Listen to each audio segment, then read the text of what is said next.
Hola, soy Juan David Correa y hoy es jueves 30 de julio de 2026. Y aquí va mi columna para la revista Cambio. Se llama El ejemplo de Delia. Este año ha sido nombrado y dedicado a la figura y la trayectoria de Delia Zapata Olivella, mujer negra, afrocolombiana que nació hace 100 años el 1 de abril de 1926. Aunque los centenarios dedicados por el Ministerio de las Culturas, las Artes y los Saberes, antes Ministerio de Cultura, a hombres e intelectuales del país han contado con algo de despliegue mediático en los medios corporativos y en la discusión pública, este parece haberse quedado restringido a lo propuesto por el Ministerio, que en unos días cambiará de sentido para intentar instalar valores reaccionarios y evangélicos como los de la homofobia, la hispanidad o la racialización estructural como explicación para la desigualdad en Colombia. Este gobierno, que termina en apenas 9 días, bautizó el Centro Nacional de las Artes como Delia Zapata Olivella. Se trata de una hermosa edificación dedicada a las artes vivas, ubicada en el barrio La Candelaria de Bogotá, que es la prolongación del Teatro Colón y que comenzó su desarrollo, planeación y construcción en el gobierno de Juan Manuel Santos y fue inaugurado en este cuatrienio del gobierno del cambio que recién empezaba. El Centro Nacional de las Artes Delia Zapata Olivella quiso homenajear a una de las mujeres que más insistió en reivindicar los saberes y sabores de la corporalidad de la gente negra, que entiende que el cuerpo no está separado del alma, ni del pensamiento, ni de la naturaleza, sino que es su expresión más rotunda y profunda.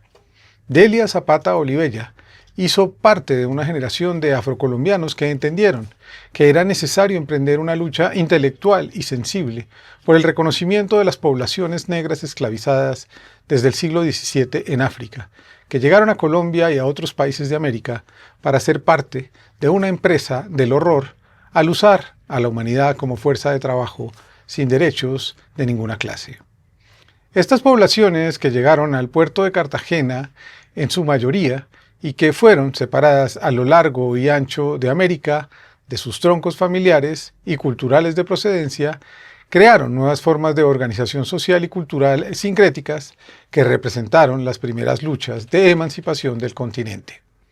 En Haití, los jacobinos negros se terminarían levantando contra los revolucionarios burgueses que los inspiraron.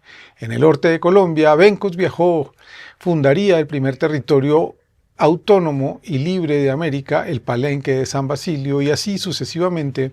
En diversos litorales y sabanas de nuestra geografía, los pueblos negros y marrones se constituyeron como culturas que definirían, junto a otros grupos poblacionales, la verdadera riqueza de nuestra nación, que una y otra vez, desde su creación como república, ha querido insistir en su esencia hispánica, blanca, andina y católica, ahora evangélica, despreciando sus otras fuentes trascendentales como los indígenas, los campesinos y los pueblos negros. Delia y su hermano Manuel Zapata Olivella, ella artista, coreógrafa, intelectual, él médico, escritor, novelista y activista por los derechos y la liberación de los pueblos esclavizados del mundo, entendieron muy pronto que si no se recuperaba la tradición y los sistemas culturales como formas de conocimiento y no como folclore, la exotización y la racialización continuarían, legitimando las formas de exclusión. Por ello, desde los años 50, cuando llegaron a Bogotá a la Universidad Nacional de Colombia, entendían que la expresión de esos sistemas culturales debía ser reivindicada a través de publicaciones, investigaciones, acciones artísticas y una decidida apuesta política por ganar espacio en el sentido común de una idea de nación excluyente, católica y profundamente avergonzada de su propia composición social y humana. Aprendió a bailar desde niña en Cartagena, ciudad a la que se trasladó su familia, aunque nació en el municipio de Lorica, Córdoba. Su padre fue un permanente protector de la curiosidad. Insistió en que estudiara, fue de las primeras mujeres que hizo el bachillerato en Colombia, tenía acceso a libros y al cine en los solares de aquella ciudad, que en su centro histórico aún tenía presencia de los habitantes vernáculos, antes de convertirse en un corralito para el disfrute de las élites nacionales y después globales como centro de diversión estacional. En los cabildos de Getsemaní, San Diego y Torices, la comunidad preparaba las danzas, los reinados, las comparsas, y al menos durante un semestre al año todas y todos se comprometían con la celebración de la vida y de la ancestralidad cultural. Llegó a la Universidad Nacional en Bogotá, a la Facultad de Bellas Artes, quería ser artista y practicó la escultura. Sin embargo, la soledad del estudio iba en contravía de la vocación de lo que estaban conformando con su hermano Manuel, autor de novelas y textos definitivos como Chambacú, Corral de Negros, En Chimán hace un santo o Changó el Gran Putas para entender la complejidad de los saberes y las culturas afro que se habían difuminado por el mundo, provenientes de diversas etnias de África y que en Colombia habían sido separadas. Con Manuel constituyó la primera compañía de danza, pero con la conciencia de que era la investigación sobre el territorio lo que podría configurar una verdadera sistematización de esas culturas populares que eran excluidas de los centros del poder nacional. Viajaron de pueblo en pueblo. Llevaba una máquina de coser y los elementos médicos de Manuel, que ya se había graduado. Ponían un letrero en los pueblos donde comenzaron su peregrinaje, en varias subregiones del Caribe, como la Depresión Momposina. Manuel ponía médico y yo modista, cierro comillas. Durante el día trabajaban para en las noches aprender las danzas, los mitos, los giros lingüísticos que les enseñaban los campesinos después de la faena. Ella cosía trajes de esas mismas tradiciones, dibujaba en su cuaderno los pasos, las coreografías, y él escribía. La etnografía del afecto se puso en marcha desde entonces. El cuerpo es un testimonio, un archivo, y contiene el pasado ancestral. La herencia de Delia Zapata Olivella para un país como Colombia es inmensa.